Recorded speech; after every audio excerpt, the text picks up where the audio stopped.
Smith Show starts right now.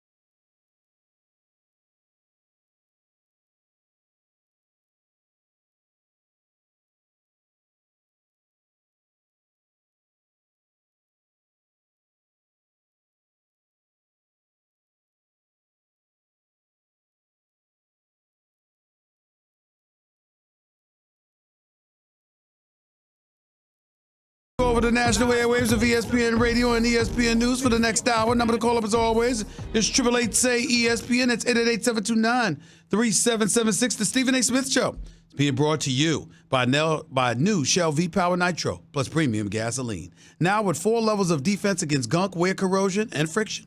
ESPN Radio is also presented by Progressive Home Insurance.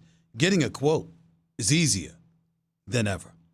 On the line with us right now, as promised, voice of Monday Night Football for us, scheduled to call tonight's game in Pittsburgh with the 0-3 Cincinnati Bengals visiting the 0-3 Pittsburgh Steelers.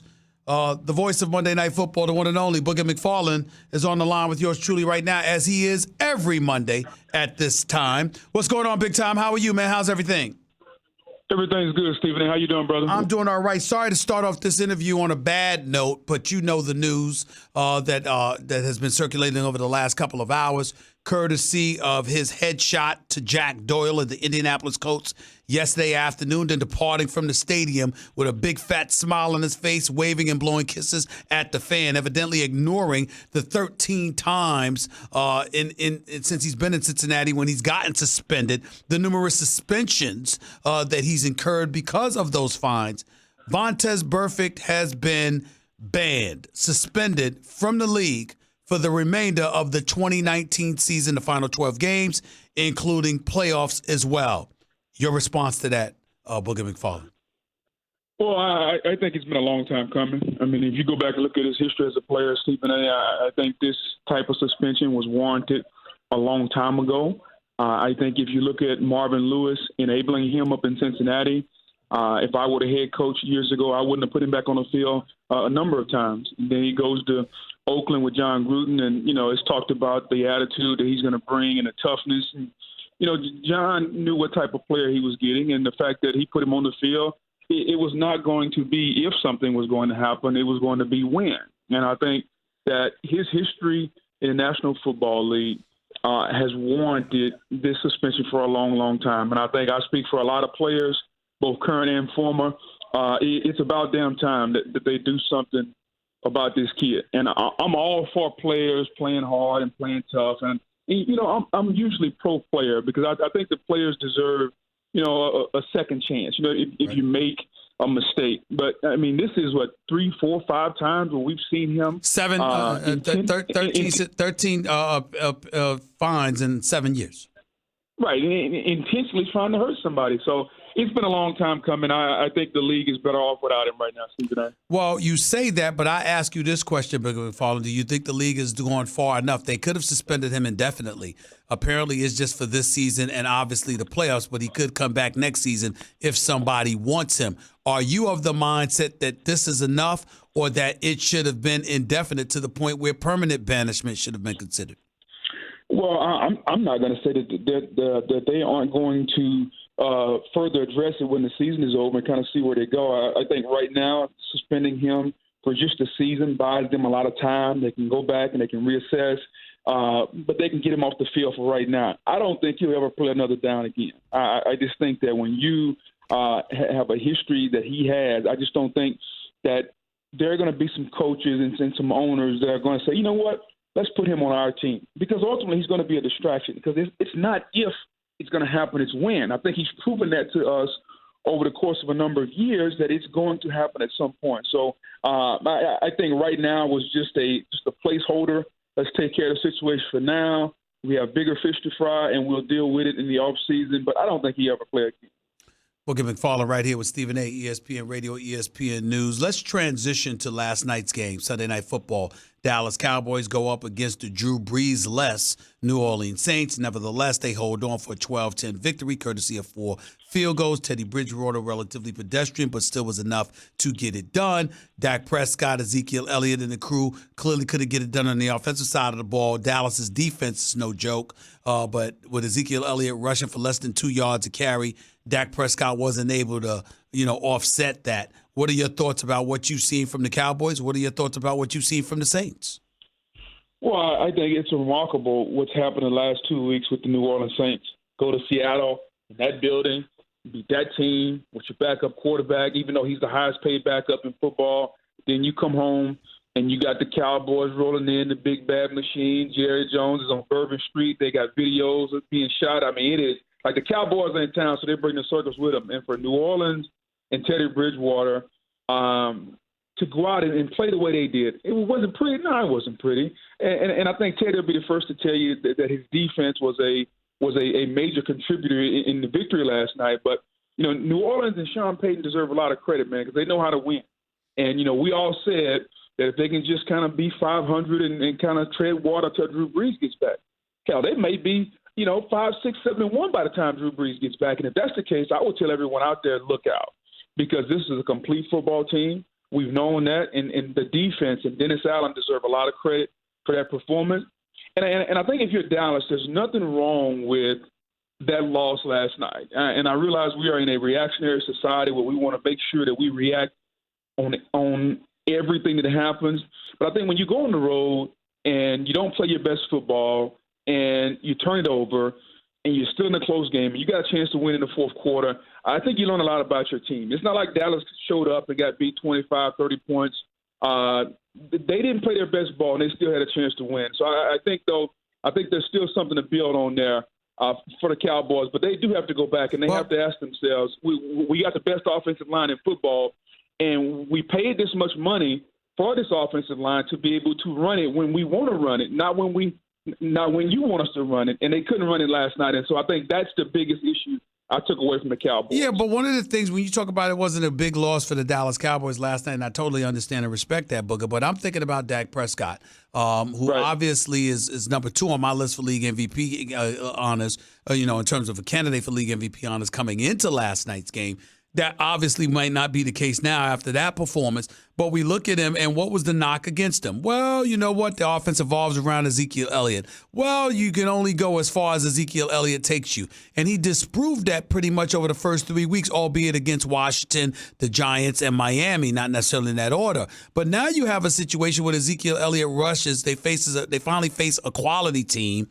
Ezekiel Elliott can't get 2 yards to carry, 18 carries, which is 35 yards, and Dak Prescott was nowhere to be found. If you're Jerry Jones or Stephen Jones, you might use that as an opportunity to say, you know what, you deserve a lot of money, but you don't deserve to be the quarterback that sets the market anew. What do you say to that? Yeah, I think when you're negotiating the contract, I think your employer can use whatever they see fit to try to knock your money down a little bit. I don't have any problem with that. Right. I think CAA and Todd France are going to do a tremendous job for Dak Prescott, and I think they know how to combat that. They know how to use the requisite stats and information to combat that. And I think if you look at what Dak has done since he's had Amari Cooper, what he did the first 3 games of the season, I think there's enough information on the table where he's going to set the market. It may not be setting the market by a long shot, like if he were Patrick Mahomes in a situation, but I think Dak is eventually going to be the highest paid quarterback in football upon the day he signs that deal. Now, where it goes after that, I think it's going to continue to go up and up. But your point is well taken based on the knock or what we thought was the knock about Dak Prescott. I think Jerry Jones is going to always keep that in the back of his pocket because they know that if you started ranking the quarterbacks throughout the league, guys that can win the game and do it on their own, Dak Prescott needs help. And that's not any knock against him. There are a lot of quarterbacks that need help, but there are only a few who can go out and do it on their own. The Brady,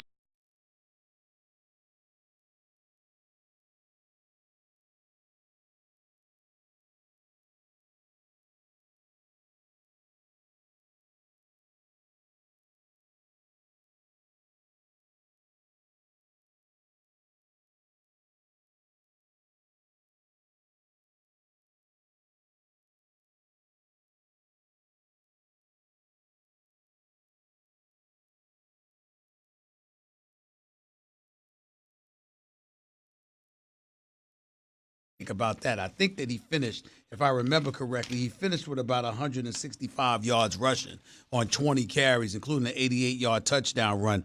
The Baltimore Ravens, to me, they don't look like themselves. C.J. Mosley, Terrell Suggs, Eric Weddle, these guys are gone. They clearly are not the same defense, giving up over 500 yards over the last 2 weeks. But Baker Mayfield obviously was talking and was like, a lot of people threw us in the trash. We ain't going to forget. They win a game, and obviously, you know, they're feeling good about themselves, and rightfully so. Your thoughts about what you saw from that game last night?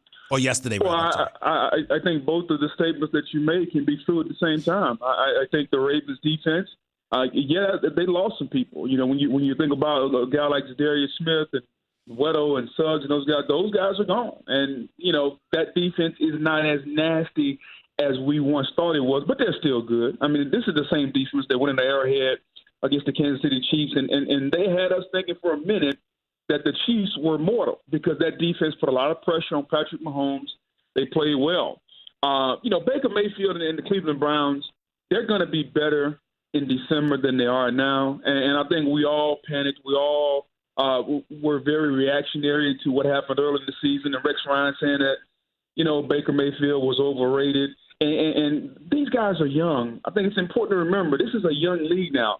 The players hear everything. Anytime you challenge their pride or their bravado, like they're going to come back and they're going to snap back. And like they wanted to go out and, you know, as a player, you use whatever motivation you can. And they wanted to go out yesterday and prove a point. And I think right now, after the first quarter of the season, the Browns are tied for first place. They're 2-2. And I think all the expectations that we had or some of us had for them are still in front of us. I got to admit, though, Booger, I mean, I think about Baker Mayfield, and I don't think that Rex Ryan was beyond the pale in saying what he said because he was only talking about what we saw over the first 3 weeks. It wasn't like you were destined, Baker Mayfield was destined to be overrated through the course of his career. We're saying based on what we've seen and the hype that's come associated with you and you guys this upcoming season, you know, thus far your performance reeks of being overrated. Having said that, we're still talking about a Baker Mayfield that's only completing 25% of his passes in the red zone. He has not been himself. Yesterday, he was impressive, 20 of 30 for 342 yards. But the flip side is that we're looking at him, the 19 interceptions, etc., okay? And he threw another one yesterday. What do you make about what you've seen from Baker Mayfield specifically as a quarterback in the National Football League thus far? I think he's at a point right now where he's relieved the hype a little bit. And I think that as a team, the Browns did that also because they always want the big play. Like this is a team you can tell they want chunk plays. They don't want the little 5-yard slant or the little 5-yard out route. They want to throw the football down the field.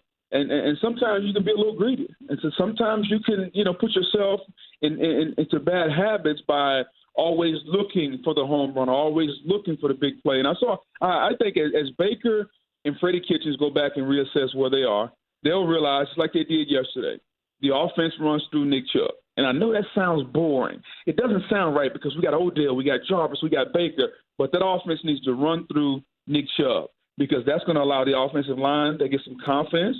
That's going to allow them to come off the football. Then your play action can be that much more lethal. You can get one-on-one matchups with Jarvis Landry and Odell Beckham Jr. And I think how they played yesterday is more indicative of how Freddie Kitchens wants them to play and how I think a lot of us thought they would play, but I think they got enamored by the hype. Nick Chubb should have been a big part of the offense early in the season, and I was happy to see him be a big part yesterday. Booger McFarland right here, Stephen A., ESPN Radio, ESPN News. Another subject that's percolating is Cam Newton in Carolina. He's been sidelined with his injury. As a result, Kyle Allen has filled in. He's completed 71% of his passes. He hasn't thrown an interception. And as a result, the Carolina Panthers have won 2 straight versus Arizona, versus Houston yesterday. What are your thoughts about life in Carolina once Cam Newton is healthy to come back? I imagine he will be back in the starting lineup because he's Cam. The flip side to it, if you're Ron Rivera and the Panthers organization, you might have a quick hook considering how this kid Allen has looked and how Cam Newton hasn't looked for the most part.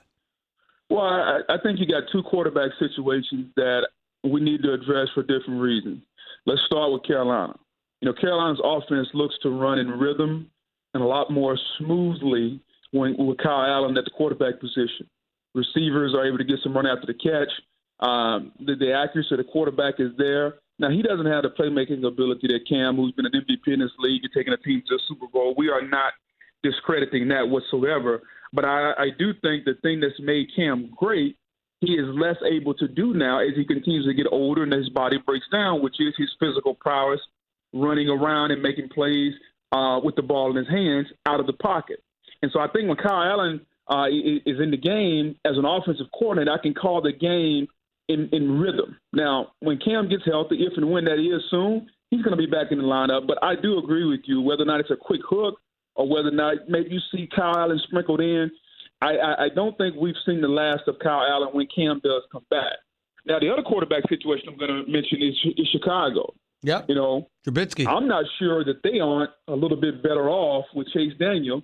And I didn't want Mitch Trubisky hurt, but he's, dislocated the shoulder, got a small labrum tear, is probably going to be out 3-4 weeks. You watch how this offense runs, Stephen A. Watch how the rhythm, the accuracy of the football down the field, throwing to guys like Robinson and Tariq Cohen and Anthony Miller. They like Mitch Trubisky. They traded away 5 picks to move up and draft him at number 2. But I do think they're going to see a difference in the cohesiveness, the rhythm, the timing of the offense with Chase Daniel in there. And, oh, by the way, the Chicago Bears defense is the best, dare I say, since the Buccaneer defense in 2002, maybe the Ravens defense in the early 2000s. Like, they are that good. And they can win games by themselves. They just need an offense that don't screw it up. We're going to get you some short fields. Mm-hmm. When we get you some turnovers, you make a drive or two, you put up 17 points. And if you put 17 points in the Chicago Bears score column the rest of the season, they may not lose but 1 or 2 games the rest of the year, Stephen A. And I think that's you have to give a tribute to that defense and Matt Nagy and Chuck Pagano and how they play. Booger McFarland, real quick answer to this question. Who's got the better defense in the National Football League right now, New England or Chicago? Chicago. More multiple. They can do different things. They can rush for 4, and they turn you over. Let's transition to this Monday night encounter with Pittsburgh and Cincinnati. They're both 0-3. I don't like the fact that my buddy Booger McFarland's got to do a Monday Night Football with both teams winless. That bothers me. But nevertheless, it is what it is. Having said all of that, one must wonder, before we even get to Cincinnati, it's supposed to be a big game, maybe not for the Steelers, but clearly for Mike Tomlin, because people are looking at how they opened the season, getting shellacked by New England by 30, okay? And they didn't have Antonio Brown that game. And so when you look at it from that perspective, with Big Ben out now for the season, Le'Veon Bell, a New York Jet, Antonio Brown out of the league, one could make the argument, what the hell do you expect from the Steelers? But one could also make the argument, you're Mike Tomlin. The team should not have looked this bad to begin with to start the season. Where do you see the Pittsburgh Steelers as being right now, and more importantly, Mike Tomlin? Well, I feel that Mike Tomlin is always going to get the best out of his team. The bottom line, football is a show-me game, and even though his team is talented, minus the quarterback, they haven't played well. Mason Rudolph comes in against Seattle, and as expected, he didn't play well. And his first start at San Francisco, your first start on the road, again, didn't play his best, although he did make some throws, a long touchdown to Juju Smith-Schuster, a nice one to Deontay Johnson down the left sideline. I like what he can do. I think for Pittsburgh, Steve Lane, and you'll know this, because you've been a fan of this team for a long time, we know the Steelers as a tough, physical team that they can stop the run on defense. They're going to zone blitz you, create big and negative plays. Offensively, they're going to run the football with Le'Veon Bell, and then they're going to play action, throw the football down the field. They're not doing any of that right now. Right. Like all the things that made Pittsburgh really, really loved by this town, they're not doing. They can't run the ball. They can't stop the run. And, oh, by the way, they got 8 first-round picks on the defense, and the defense can't stop the run. So it's not a lack of talent. It's a lack of guys doing their job. And so I think tonight against the Cincinnati Bengals, Mike Tomlin is going to stress running the football, stopping the run. Let's protect our young quarterback. And this will be a game plan akin to when Roethlisberger was a rookie. He didn't have to throw the football that many times. They ran the football. They leaned on their defense. I think that's how they want to play tonight, and we'll see how that materializes. Well, I'll tell you this. We talk about a Cincinnati Bengals team that ranks dead last with their running attack. In the 3 games against Seattle, San Fran, and Buffalo, they've run the football literally for 34, 25, and 66 yards. Yet on defense, we're talking about the Ravens and how the Ravens has given up over 500 yards the last 2 weeks, and particularly have given up, explosive performances in a running game. Cincinnati gave up 259 yards rushing to San Francisco and 175 yards to Buffalo. If you're the Pittsburgh Steelers tonight, you should be looking to run the football, and it shouldn't be hard or difficult to stop the run. Wouldn't you say?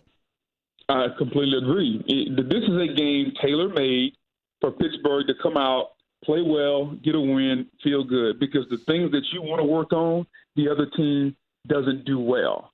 They want to run the football. Cincinnati can't stop it. Pittsburgh's run defense has been porous. Cincinnati can't run the football. So those 2 things should be taken care of. And then you have to get your young quarterback, Mason Rudolph, in rhythm. Juju Smith-Schuster, get him going. Get James Conner going. And then, maybe then you can see an avenue where this Steeler team, led by Mike Tomlin, who's never had a losing season, who's always going to get a team to continue fighting, can maybe take a team that was 0-3 and maybe lead them to the postseason. Because if they win this game tonight, Stephen A., they're 1-3. They're a game behind the Browns and a game behind the Ravens, and all is not lost. But if you go to 0-4 and the other 2 teams, the Browns and the Ravens, are 2-2, now I think people start to panic. This is a key game early on in this season, especially with a team that's being 0-3. Booger McFarland, real quick before I let you go. You got Joe Mixon and Giovanni Bernard literally combining for 119 yards on 48 carries in their running game. That's less than 3 yards a carry. And you got Andy Dalton being sacked 11 times in his first 3 games. Is it the offensive line or is it the actual running backs? There's a reason as to why Cincinnati doesn't have a running game thus far. I think it's the offensive line. I like Joe Mixon. I think when you talk about the backs that could be a 3-down back in this league, he is up there. He's not going to get mentioned with Zeke Elliott and Todd Gurley and Le'Veon Bell and all those guys. He's not in that category. But I think when you go to tier 2 of guys that can do that and be productive, he's right there. The offensive line, they had a guy retire. The number 1 pick, Jonah Williams, he's out for the year. Cordy Glenn is out with a concussion. So 3 of the top offensive linemen aren't playing. So it's definitely the offensive line. But it's the National Football League. No excuses. You got to put 5 guys out there that are capable, and right now Cincinnati's not doing that. Booger McFarland, looking forward to listening to you tonight, buddy. You know I'll be watching my Steelers. I still love them. It's hurting me, but I still love them. Thanks a lot, buddy. I'll talk to you soon. Anytime. Take it easy, Stephen A. All right, the one and only Booger McFarland, voice of Monday Night Football with my man Joe Tessitore. Right here with Stephen A., ESPN Radio, ESPN News, 888-SAY-ESPN is always the number to call up. That's 888-729-3776. You are listening live to the Stephen A. Smith Show, ESPN Radio, ESPN News. Don't touch that dial. Back with more of your calls and then some in a minute. By the way, when it comes to hiring, you don't have time to waste, You need to get to your short list of qualified candidates fast.